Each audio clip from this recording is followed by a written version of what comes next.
Radhe Radhe friends, स्वागत है आप सभी का मेरे आज के एक नए वीडियो में। तो फ्रेंड्स, कैसे हैं आप सब? उम्मीद करती हूँ आप सब ठीक होंगे। तो फ्रेंड्स, आज की वीडियो में हम देखेंगे कि इस साल की जन्माष्टमी कितने तारीख को मनाई जा रही है और कृष्णाष्टमी की पूजा में कौन कौन से सामग्री की आवश्यकता पड़ेगी। इस दिन लोग कृष्ण जी के जन्मोत्सव की तैयारी में बड़े जोर शोर से लगे रहते हैं। कृष्ण जी के जन्म की खुशी में लोग व्रत भी रखते हैं। छोटे बच्चे, बड़े बूढ़े सभी लोग इस व्रत को करते हैं। यह हर त्योहार की भांति बहुत ही खुशीपूर्ण त्योहार होता है, क्योंकि इस दिन जगत पिता, जगत के पालनहार श्री कृष्ण जी का जन्म होता है। उनके जन्म दिवस पर तरह तरह के 56 भोग तैयार करना चाहिए।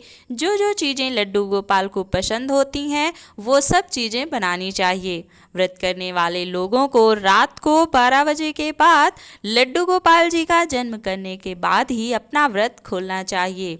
व्रत में सारी मीठी चीज़ें ही खानी चाहिए। इस दिन इस व्रत में नमक का सेवन नहीं करना चाहिए। लड्डू गोपाल को मीठी चीज़ें ही खाने में पसंद हैं, इसलिए उन्हें मीठी चीज़ें ही खिलाना चाहिए। तो कृष्ण जन्माष्टमी का त्यौहार भाद्रपद मास की कृष्ण पक्ष की अष्टमी तिथि को मनाया जाता है। देखिए, 26 अगस्त को रात्रि 12:01 से 12:45 तक पूजा का मुहूर्त है, जो कि रात्रि 12 बजे से ही मुहूर्त है, तो 27 अगस्त ही लग जाएगा। तो इस समय आप पूजा कर सकते हैं। तो अब जान लेते हैं जन्माष्टमी की पूजा में कौन कौन सी सामग्री की आवश्यकता हमें पड़ेगी। लड्डू गोपाल की मूर्ति होनी चाहिए, जिससे हम उनका जन्म करा सकें। लड्डू गोपाल को सजाने के लिए मुकुट, केश, कर्णफूल, माला, कंगन, उनके लिए वस्त्र, ये सारी चीज़ें लड्डू गोपाल को सजाने के लिए होनी चाहिए। कृष्ण जी को बंसी बहुत पसंद है, इसलिए पूजा में बंसी भी अवश्य रखें।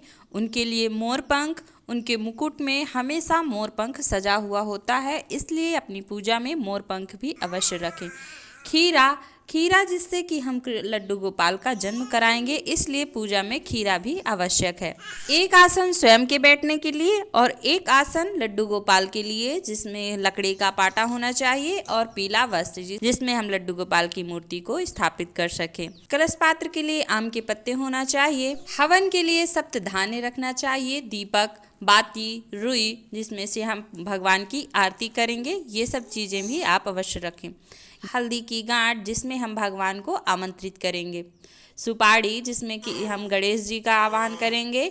जल, गंगा जल, दूध, दही, घी, शहद, शक्कर, पंचामृत, ये सभी चीज़ें लड्डू गोपाल को स्नान कराने के लिए पूजा में आवश्यक हैं।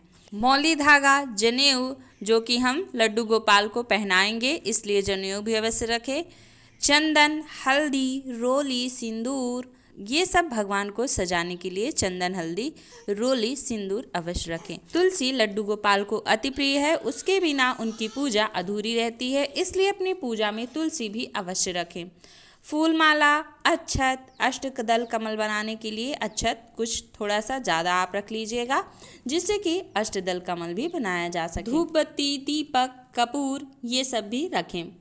नैवेद्य में आप रखेंगे माखन, मिश्री, धनिया की पंजीरी या फिर आटे की पंजीरी, जो कि लड्डू गोपाल को बहुत पसंद है। पंचामृत, शहद, लड्डू गोपाल के जन्म के दिन 56 भोग बनाए जाते हैं, उसमें से आपके जो भी समर्थ हो आप पूजा में बनाकर रख सकते हैं। फल, नारियल, पान, लौंग, इलायची, तुलसी माला जाप के लिए जन्मोत्सव पर तुलसी की माला, जिससे कि आप लड्डू गोपाल का जाप कर सकें।